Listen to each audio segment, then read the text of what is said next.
दोस्तों, एक कुत्ते ने यमराज को सुनाई मनुष्य जीवन की कड़वी सच्चाई।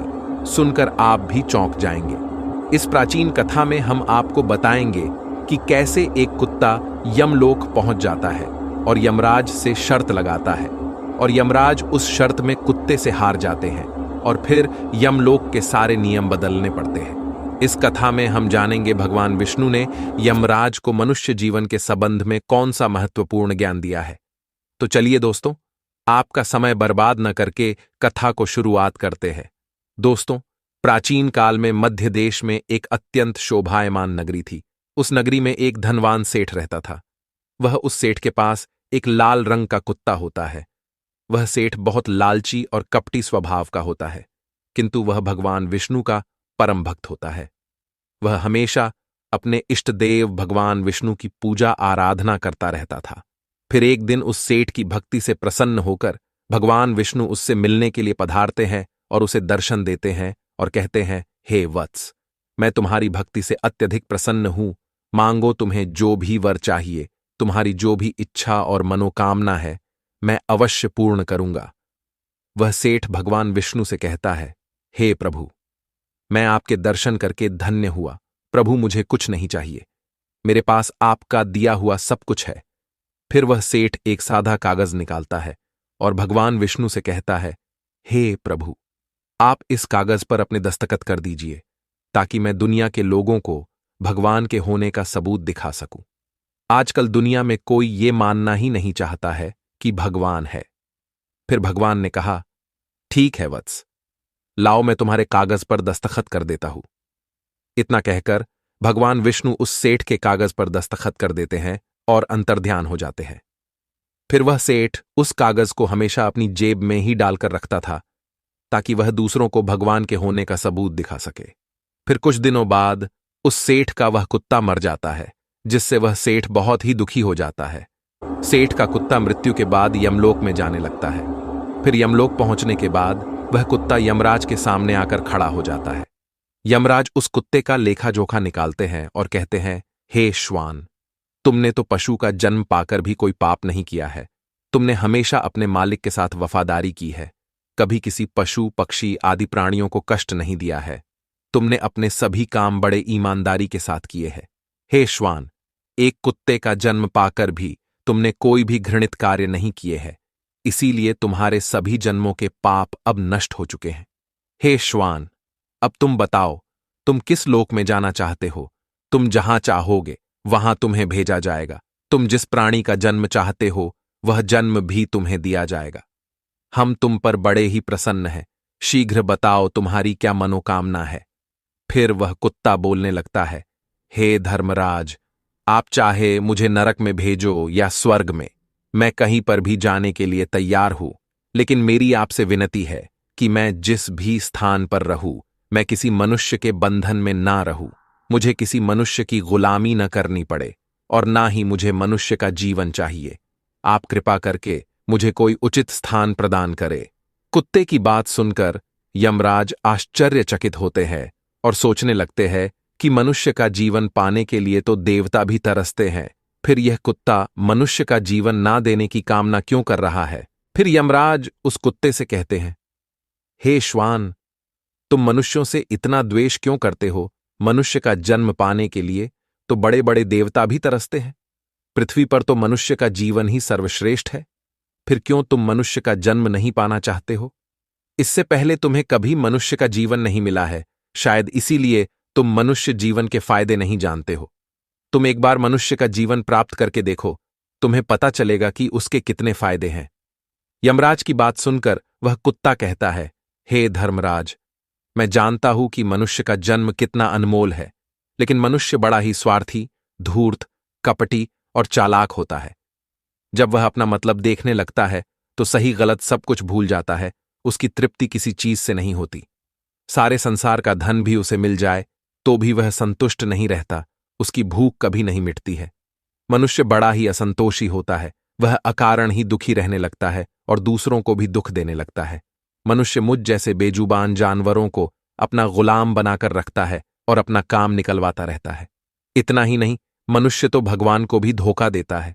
इसीलिए मुझे मनुष्य जन्म नहीं चाहिए। यमराज कहते हैं, हे श्वान, ये तुम क्या कह रहे हो? मनुष्य भगवान को धोखा भला कैसे दे सकता है? तुम जरा बताओ, मैं भी तो जानूं। फिर कुत्ता कहने लगता है, हे धर्मराज, मनुष्य जब मंदिर में जाता है तो स्वार्थी मन से भगवान की पूजा करता है। भगवान से कहने लगता है, हे भगवान, मेरा ये काम बना दो, मैं इतने पैसे चढ़ाऊंगा, दान धर्म करूंगा, भंडारा करूंगा, गरीबों को कपड़े दान करूंगा। लेकिन जब उसका काम पूरा हो जाता है तो वह सब कुछ भूल जाता है। आगे बढ़ने की होड़ में वह अपनों का ही शोषण करता रहता है, एक दूसरे की टांग खींचने में लगा रहता है।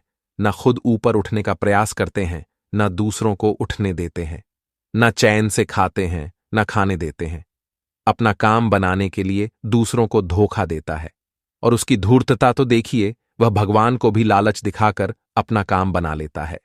जब काम पूरा होता है तो कहता है, भगवान के पास तो सब कुछ है, मैं उन्हें क्या दे सकता हूं। इस प्रकार से कहकर वो अपनी बात से मुकर जाता है। हे यमराज, इंसानों के बुरे कर्मों को घिनाते गिनाते मैं थक जाऊंगा, किंतु उसके बुरे कर्म समाप्त नहीं होंगे। उसकी चालाकी के आगे तो देवता भी कुछ नहीं है। कुत्ते की बात सुनकर यमराज कहते हैं, हे श्वान, माना कि इंसान बहुत चालाक है, लेकिन वह हम देवताओं को मूर्ख नहीं बना सकता, क्योंकि हमारे यहां जितने भी जीव आते हैं उन्हें हम ही दंड देते हैं। उसने पृथ्वी लोक पर कितनी चालाकी क्यों न की हुई हो, उसे मृत्यु के बाद यही आना पड़ता है। सभी इंसान यहां पर आकर हमारे सामने रोते हैं, माफी मांगने लगते हैं, नरक जाने के भय से और मेरे भयंकर रूप को देखकर थर थर कांपते हैं। सभी मनुष्य हमारे अधीन रहकर ही काम करते हैं। फिर वह कुत्ता बोलता है, हे धर्मराज, आपके पास जितने भी मनुष्य आते हैं वे सब मरे हुए होते हैं। आपका पाला किसी जीवित इंसान से नहीं पड़ा है। यदि आप किसी जीवित मनुष्य को यमलोक लेकर आओगे तब आपको पता चल जाएगा कि जीवित इंसान कितना खतरनाक होता है। उस कुत्ते की बात सुनकर यमराज को आश्चर्य हुआ और गुस्सा भी आ गया। वे सोचने लगे, ये तो हमारे यहां पर आकर हमारा ही अपमान कर रहा है। इस तुच्छ कुत्ते को दिखाना होगा हमारे सामने कोई इंसान कुछ भी नहीं है।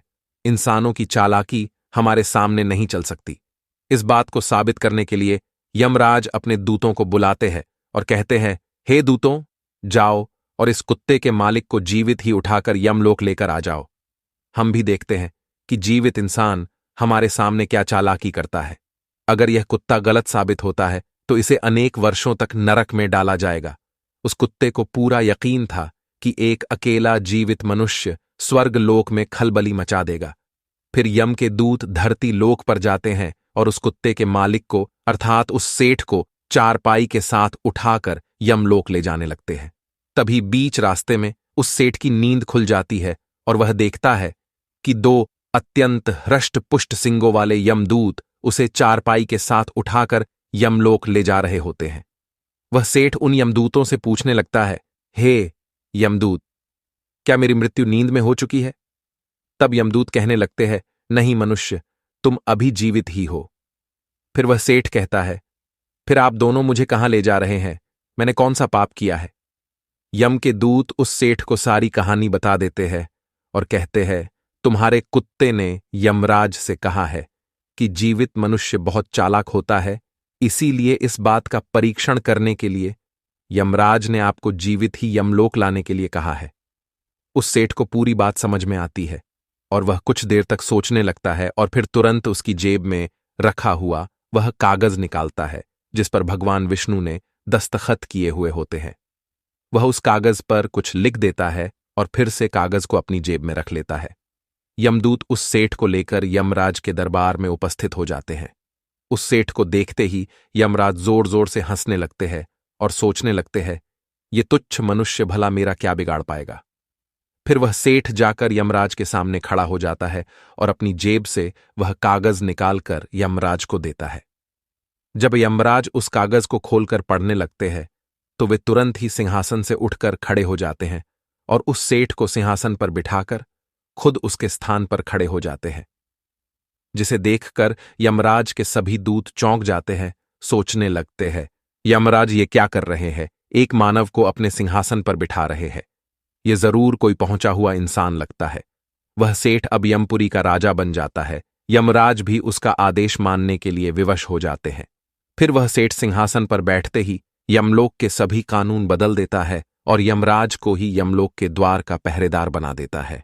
फिर वह सेठ सोचने लगता है, जब मैं मर जाऊंगा तो मुझे भी यहां पर आना पड़ेगा और मेरे पाप कर्मों के कारण मुझे भी नरक में डाला जाएगा। इसीलिए उस सेठ ने नरक में पड़े सभी प्राणियों को स्वर्ग में डालने का आदेश दिया और नरक का द्वार हमेशा के लिए बंद कर दिया। और फिर सभी यमदूतों को आदेश दिया कि आज के बाद किसी भी प्राणी को नरक में नहीं डाला जाएगा, सभी प्राणियों को स्वर्ग में ही भेजा जाए। सेठ के इस आदेश को सुनकर स्वर्गलोक में खलबली मच गई। सभी देवता हैरान हो गए, लेकिन वे कर भी क्या सकते थे। आदेश यमलोक के राजा ने दिया था, इसीलिए चुपचाप सभी उसका पालन करने लगे। स्वर्गलोक का संतुलन पूरी तरह से बिगड़ गया। धीरे धीरे स्वर्गलोक में जीवों की भीड़ बढ़ने लगी, जिनकी सेवा करके स्वर्गलोक के कर्मचारी और अप्सराएं परेशान होने लगे और सोचने लगे, इतने सारे जीवों की सेवा कैसे कर पाएंगे। उधर वह कुत्ता सोचने लगा, यमराज को जीवित मनुष्य को यमलोक में लाना कितना महंगा पड़ गया। सेठ जी ने सब कुछ बदल दिया है, आखिर ऐसा कैसे हुआ।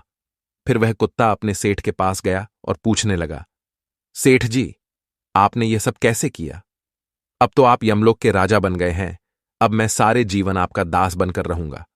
कृपया आप मुझे बताइए कि आपने ये सब कैसे किया। तब उस सेठ ने धीरे से उस कुत्ते के कान में कहा, जब मुझे पता चला कि मुझे जीवित ही यमलोक ले जाया जा रहा है, तो मैंने भगवान विष्णु के दस्तखत किए हुए कागज पर यह लिख दिया कि जिस जीवित मनुष्य को यमराज यमलोक बुला रहे हैं, उसे यमलोक का राजा बना दिया जाए। यही मेरा आदेश है। उस कागज पर भगवान विष्णु के दस्तखत देखकर यमराज को लगा कि यह भगवान विष्णु का ही आदेश है, तो उन्होंने बिना विचार किए ही मुझे यमलोक का राजा बना दिया। सेठ की बात सुनकर वह कुत्ता बहुत खुश हुआ और सोचने लगा, इंसानी दिमाग चाहे जहां भी रहे, खुरापात तो करेगा ही।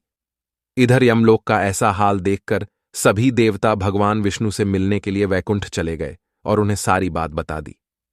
देवताओं की सहायता करने के लिए भगवान विष्णु तुरंत ही यमपुरी में आ गए, तो उन्होंने देखा कि यमराज यमलोक के द्वार पर पहरा दे रहे हैं। फिर यमराज के सिंहासन पर कौन बैठा है? भगवान विष्णु को देखते ही यमराज उनसे प्रार्थना करने लगे और कहने लगे, हे प्रभु, आपकी यह लीला बड़ी ही विचित्र है। धरती के एक साधारण मनुष्य को आपने यमलोक का राजा बना दिया और मुझे पहरेदार। भगवान विष्णु यमराज से कहते हैं, हे धर्मराज, ये मैंने नहीं किया है, ये तो मनुष्य के चालाक दिमाग का कमाल है। यदि तुम जीवित मनुष्य को यमलोक लेकर आओगे तो यही होगा। इसीलिए मैंने मृत्यु के बाद ही मनुष्य को यमलोक लाने का आदेश दिया था, ताकि मनुष्य के सभी दोष और स्वभाव शरीर के साथ नष्ट हो जाए और केवल उसकी आत्मा ही यमलोक में प्रस्थान करे। किंतु आप तो एक जीते जागते मनुष्य को ही यमलोक उठाकर लेकर आए। यमराज से इतना कहकर भगवान विष्णु आगे बढ़े। फिर जब उस सेठ ने भगवान विष्णु को आते हुए देखा, तो वह तुरंत यमराज के सिंहासन से उठकर खड़ा हो गया और बोलने लगा, हे प्रभु, मुझे क्षमा करो। मैंने अपने कुत्ते को नरक में जाने से बचाने के लिए और मनुष्य की बुद्धि का बल दिखाने के लिए ही ऐसा किया। मैं आपके द्वारा दिए गए वरदान का दुरुपयोग नहीं करना चाहता था। हे प्रभु, मैं आपके दर्शन करके धन्य हो गया। अब मुझे किसी चीज की अभिलाषा नहीं है। फिर भगवान विष्णु मुस्कुराए और उन्होंने उस सेठ को क्षमा कर दिया। फिर वह सेठ धरती लोक पर लौट गया। भगवान विष्णु ने भी यमराज को फिर से यमलोक की गद्दी पर बिठा दिया और वे भी वैकुंठलोक लौट गए। यमराज फिर से अपने सिंहासन पर बैठ गए। तब वह कुत्ता यमराज से कहने लगा, हे धर्मराज, देखिए आपने जीवित मनुष्य की चालाकी। एक जीवित मनुष्य क्या क्या कर सकता है। इसीलिए मैं मनुष्य नहीं बनना चाहता। मनुष्य जब स्वार्थी बन जाता है तो वह अंधा हो जाता है, उसे दोस्त परिवार दिखना बंद हो जाते हैं। लालच में वह धर्म को भी भुला देता है और अनिष्ट कार्य करने लगता है। जब तक वह शास्त्र अनुसार कर्म करता है तभी तक सुखी रहता है, और जब धर्म से विमुख हो जाता है तो क्लेश और बीमारियां उसे घेर लेती है और उसका पतन हो जाता है। फिर यमराज उस कुत्ते को क्षमा कर देते हैं, उसे स्वर्ग में भेज देते हैं और यमलोक के बदले हुए कानूनों को फिर से सही कर देते हैं। तो दोस्तों, इस प्रकार से एक कुत्ते ने यमराज को मनुष्य के जीवन की सच्चाई बताई है। ये कथा आपको कैसी लगी कमेंट करके जरूर बताएं। अगर यह जानकारी अच्छी लगी तो वीडियो को लाइक जरूर करें और कमेंट में जय श्री कृष्ण जरूर लिखें। साथ ही चैनल को सब्सक्राइब करें। मिलते हैं अगली वीडियो में। आप सभी का धन्यवाद।